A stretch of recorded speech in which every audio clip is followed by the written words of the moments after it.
ولایت کے کمال درجے پر پہنچتا ہی اس وقت ہے جبکہ تقدیر کے سامنے یوں جھک جائے جس طریقے سے قصاب کے سامنے ایک جانور جب ذبح ہوتا ہے تو اپنی گردن جھکا لیتا ہے. تقدیر ہی سے سب کچھ ہوتا ہے. یہاں تک حدیث میں ارشاد فرمایا گیا کہ تمہاری پیدائش کے 50,000 سال پہلے، آسمان و زمین کی ابھی تخلیق نہیں ہوئی، 50,000 سال پہلے اللہ نے قلم کو حکم دے دیا کہ لکھ. قلم نے کہا مکتوب، میں کیا لکھوں؟ تو رب نے ارشاد فرمایا اکتب القدر او مقادر الخلق، لوگوں کی یعنی مخلوق کی تقدیریں لکھ لے. تو جو کچھ لکھا گیا ہے وہی ہوگا. اگر میں تجھے دیکھ کر کے خوف زدہ ہوتا اور اپنی تقریر کو بند کر دیتا تو میرا عمل جو ہے وہ میرے قول کے خلاف ہو جاتا. My action would be in against of my words. اور میں ایسا کمزور خطیب نہیں ہوں کہ جس کا عمل اس کے قول کے خلاف پڑ جائے. حضرت سرکار بغداد نے یہ ارشاد فرمایا. اچھا، ہماری زندگی میں کچھ چیزیں اچانک آتی ہیں. We are not expecting those things to happen in our life, but unexpectedly sometimes something occurred and has happened and keeps happening. ہم اس وقت تقدیر کو بلیم کرنا شروع کر دیتے ہیں، قسمت کو بلیم کرنا شروع کر دیتے ہیں، اور نہ جانے کیا کیا حرف شکوہ اور زبان شکایت سے کیا کیا ہم بول جاتے ہیں اور کیا کیا بکواس کر لیتے ہیں. حضرت غوث پاک ارشاد فرماتے ہیں کہ تقدیر کے سامنے جو جھک جائے وہی کامل ولی ہوتا ہے. آپ کیا سمجھتے ہیں؟ یہ ولایت جو ہے، ولی کے کوئی پر ہوتے ہیں؟ ولی بنتا کیسے ہے انسان؟ ہاں، ہم بھی مانتے ہیں کہ ولایت از اے گفٹڈ پوزیشن، لیکن اللہ کن لوگوں کو کن اسباب کی بنیاد پر ولی بناتا ہے اس کو جاننا بھی تو ضروری ہے. اور سرکار بغداد سے زیادہ بہتر ہمیں کون بتا سکتا ہے کہ ولی کون ہو سکتا ہے اور کیسے بن سکتا ہے؟ الفتح الربانی جو فیوز یزدانی کے نام سے ترجمہ چھپا ہے، اس میں سرکار بغداد کا یہ قول موجود ہے. آپ ارشاد فرماتے ہیں کہ اے لوگو، اگر تم میں 3 چیزیں پیدا ہو گئی تو تم ولی بن جاؤ گے. اور یہ 3 چیزیں بدرجہ کمال پیدا ہونی چاہیے. یہ نہیں کہ 3 چیزوں میں تھوڑی تھوڑی ہم میں کوئی خوبی پیدا ہو گئی and now we can claim to be the friend of Allah and the wali of Allah. No. تمام اور کمال کے ساتھ یہ 3 چیزیں جس میں پیدا ہوئی وہ شخص ولی بنتا ہے. ارشاد فرماتے ہیں کہ سب سے پہلے موت کی یاد. Remember death.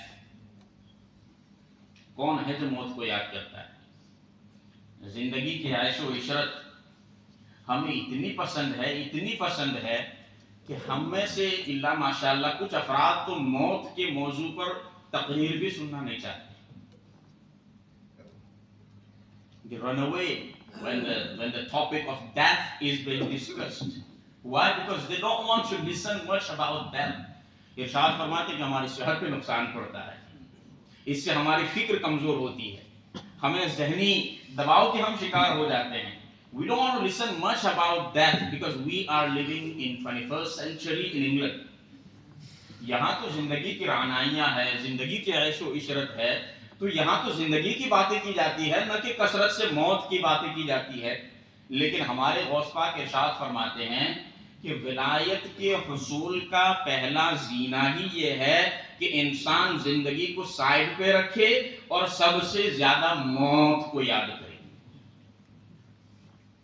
ہم کہاں موت کو یاد کرتے ہیں؟ ہمارے پاس خالی لمحے ہوتے ہیں، غیبت میں گزرتے ہیں، چغل خوری میں گزرتے ہیں، اور کچھ حضرات تو انتظار میں رہتے ہیں کہ کوئی غیبت کا کچھ ملے تو اپنا تو ٹائم پاس ہو گیا. اب ہفتہ 2 ہفتہ یہی چلاتے رہیں گے. چوک پہ بیٹھیں گے تب بھی یہی، چبوترے پہ بیٹھیں گے تب بھی یہی، حد تو یہ ہے کہ مسجد میں بیٹھیں گے تب بھی یہی. اللہ موت کو جو پیش نظر رکھیے، غوث پاک فرماتے ہیں کہ یہ ہے ولایت کا وہ پہلا زینہ، اور جب یہ خوبی بدرجہ تمام تم میں پیدا ہو جائے اس کے بعد پھر اگلی منزل شروع ہوتی ہے۔ ایسے ویسے تھوڑی فرمایا گیا، اللہ خود ارشاد فرماتا ہے، حدیث قدسی کا مفہوم ہے کہ اولیائی تحت قبائی، میرے ولی جو ہیں وہ میری حفاظت میں رہتے ہیں، میرے ولی جو ہیں وہ میری حفاظت میں رہتے ہیں۔ مجھے ایک واقعہ یاد آ رہا ہے جو کبھی میں نے کتاب میں پڑھا تھا۔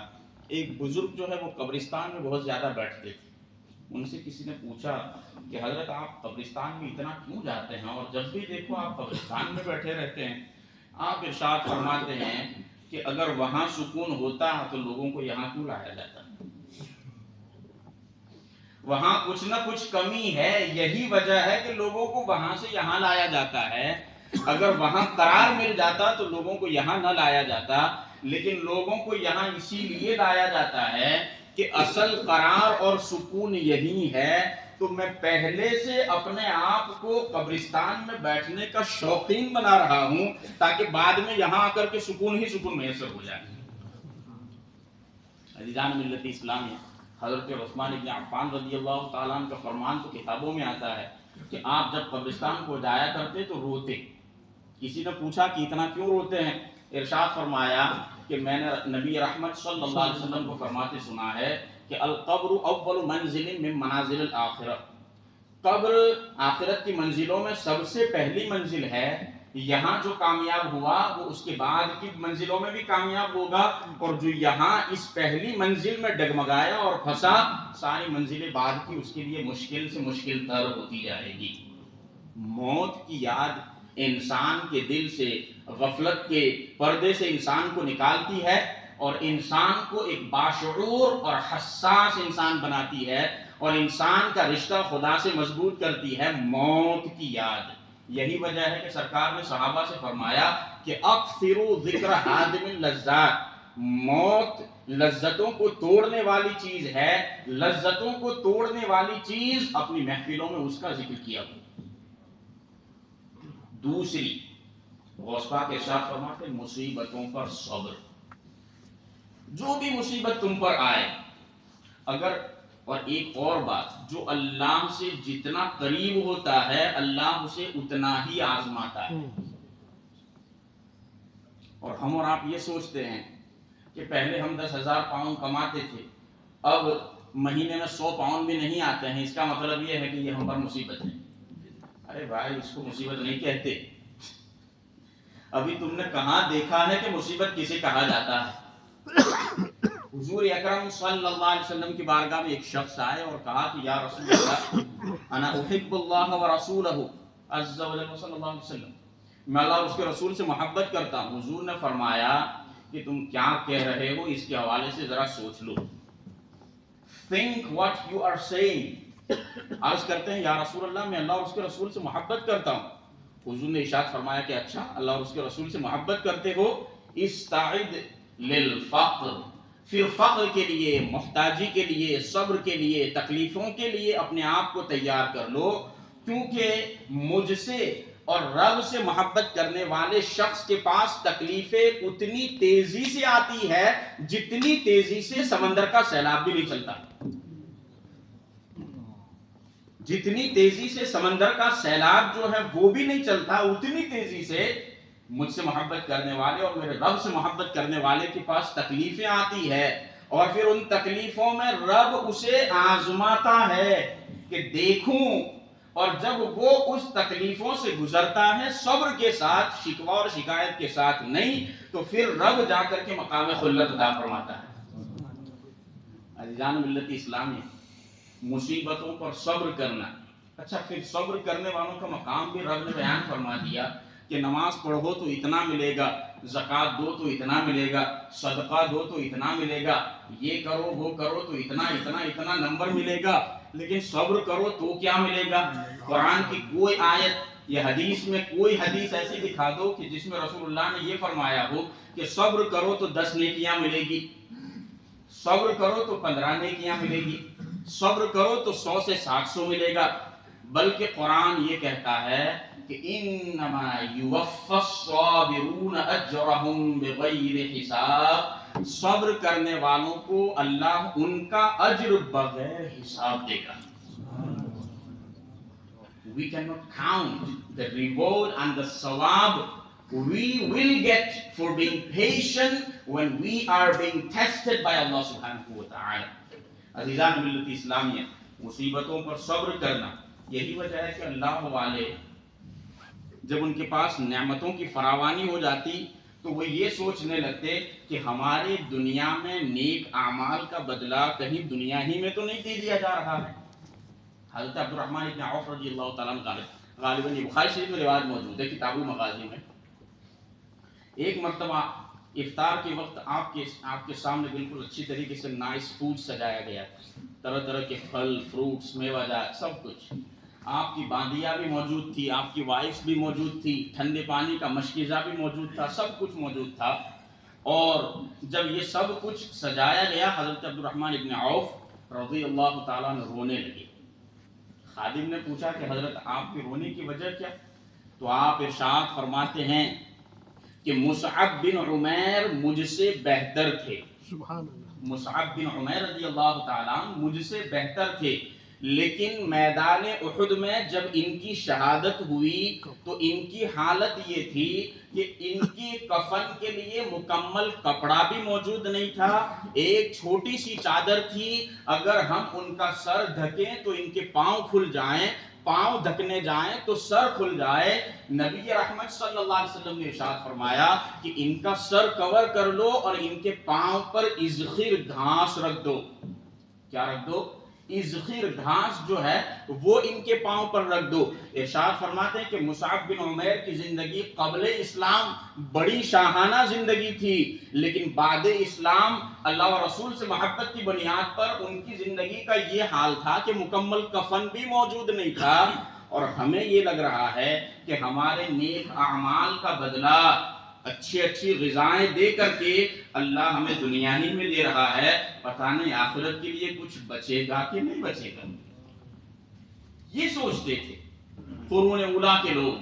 اور یہی وجہ ہے کہ میرے آقا نے ارشاد فرمایا کہ خیر القرون قرنی ثم الذین یلونہم ثم الذین یلونہم، بہترین زمانہ میرا زمانہ ہے، پھر ان کا زمانہ جو مجھ سے ملے ہیں، پھر ان کا زمانہ جو مجھ سے ملنے والوں سے ملے ہیں.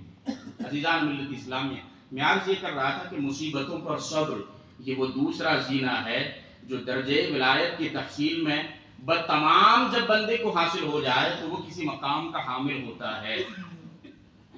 پھر ارشاد فرماتے کہ ہر حال میں توکل، جس حالت میں بندہ رہے، زبان پر حرف شکوہ نہیں، بس ہر حال کے حوالے سے یہی کہتا جائے کہ یہ کنڈیشن اور یہ حالت اٹ از فرام اللہ. اچھا یہ آزمائش کی حالت اٹ از فرام اللہ. اور جو حال میں اللہ اس کو رکھے اس حال میں وہ بندہ اللہ پر بھروسہ کرتا جائے تو اللہ کا وعدہ ہے کہ جس نے مجھ پر بھروسہ کیا فہو حسبو، پھر میں خود اس کے لیے کافی ہو جاتا ہوں. اگر تم نے بندوں پر بھروسہ کیا تو پھر بندوں سے تمہیں چاہیے کہ تم اپنی حالت کی بہتری طلب کرو، لیکن اگر اللہ پر توکل کیا اللہ خود ارشاد فرماتا ہے کہ میں اس کے لیے کافی ہو جاتا ہوں. وَمَن يَتَوَكَّلْ عَلَى اللَّهِ فَهُوَ حَسْبُهُ. حضرت غوث پاک ارشاد فرماتے ہیں کہ جب تمام بندے میں یہ تین چیزیں پیدا ہو جائے تو وہ بندہ جو ہے مقام ولایت پر پہنچتا ہے. میں عرض یہ کر رہا تھا کہ حضرت سرکار بغداد رضی اللہ تعالیٰ نے اپنی 40 سالہ زندگی کے اندر درس و تدریس، دعوت و تبلیغ، خطابات اور اپنی خداداد دی ہوئی روحانی طاقت کے ذریعے پوری دنیا اسلام کے اندر ایک عظیم انقلاب برپا کیا. کیوں؟ اس لیے کہ جب ہم تواریخ کا مطالعہ کرتے ہیں تو ہمیں پتہ چلتا ہے کہ غوث پاک نے جس دور میں آنکھ کھولی، مسلمانوں کی مذہبی حالت، حکومتی حالت، روحانی حالت، اخلاقی حالت انتہائی پستی میں جا رہی تھی. اس وقت بادشاہوں کا دور تھا. جو بادشاہ سب سے زیادہ طاقتور ہوتا بس اسی کی تعریف ہوتی اور اسی کے نام کا خطبہ پڑھا جاتا.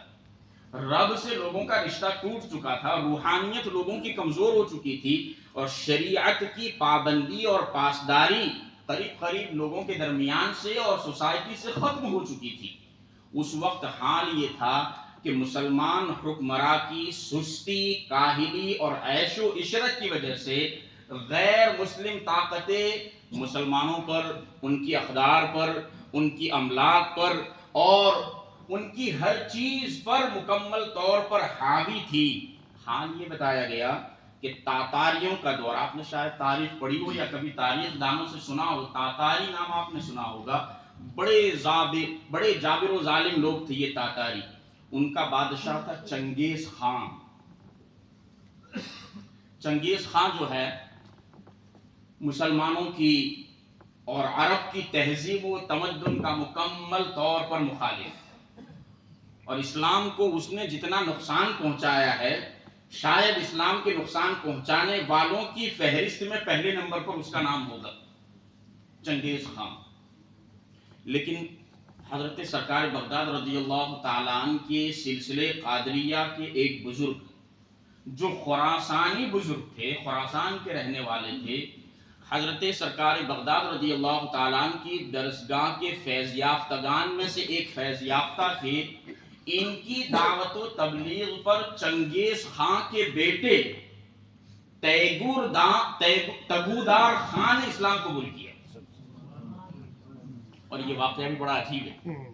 زبدۃ الآثار میں اسے شیخ محقق نے لکھا ہے، ارشاد فرماتے ہیں کہ حضرت خراسانی بزرگ جو سلسلے قادریہ سے متعلق تھے اور غوث پاک کے فیض یافتگان تھے بالواسطہ یا بلا واسطہ، یہ جب بادشاہ کے پاس آئے، تگودار خان کے پاس، تو تگودار خان بادشاہ جو ہے وہ شکار سے واپس ہو رہا تھا اپنے وزیروں اور خادموں کو لے کر کے، گدھے پر سوار تھا۔ جب حضرت کی داڑھی کو اس نے دیکھا تو وہ یہ کہنے لگا کہ میرے گدھے کے بال اچھے ہیں، میرے کتے کے بال اچھے ہیں یا تمہاری داڑھی کے بال اچھے ہیں؟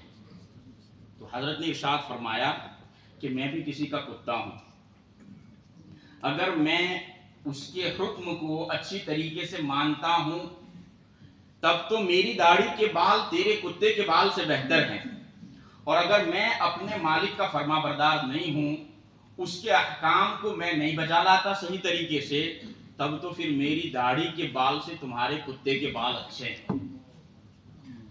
تگودار خان، چنگیز خان کا بیٹا جو ہے، اس بات کا اس پر بڑا اثر ہوا اور اس نے کہا کہ آپ میرے پاس آئیں۔ حضرت کچھ دن اس کے پاس رکے اور حضرت کی دعوت و تبلیغ کا اس پر گہرا اثر ہوا، اور اس نے کہا کہ آپ کچھ دنوں کے بعد میرے پاس آنا۔ پھر حضرت واپس گئے اور اس نے اسلام قبول کر لیا، لیکن چونکہ اس کی پوری نیشن جو ہے وہ غیر مسلم تھی تو اس نے اپنے اسلام کو چھپایا، کیونکہ اگر وہ اپنے اسلام کو ظاہر کرتا تو لوگ اس کی مخالفت پر برآمدہ ہوتے۔ تگودار خان نے اپنے اسلام کو چھپایا، لیکن اللہ جس چیز کو ظاہر کروانا چاہے وہ ظاہر ہو ہی جاتی ہے، وہ ظاہر ہو ہی جاتی ہے نہ چاہتے ہوئے بھی۔ تگودار خان جو ہے اس نے اپنے اسلام کا اظہار کیا اور اپنا نیا نام احمد رکھا۔ کیا رکھا؟ احمد اپنا نیا نام رکھا، اور اس کے بعد پھر حال یہ ہوا کہ اس کے اسلام کی وجہ سے تاتاریوں کے کئی افراد نے اسلام قبول کیا، اور تگودار خان اسلام کے لیے لڑتے لڑتے جو ہے وہ جام شہادت بھی نوش کر گئے۔ مجھے آپ بتائیں نا، یہ کس کی تربیت کا اثر تھا؟ حضرت غوث پاک کی تربیت ہی کا تو اثر تھا۔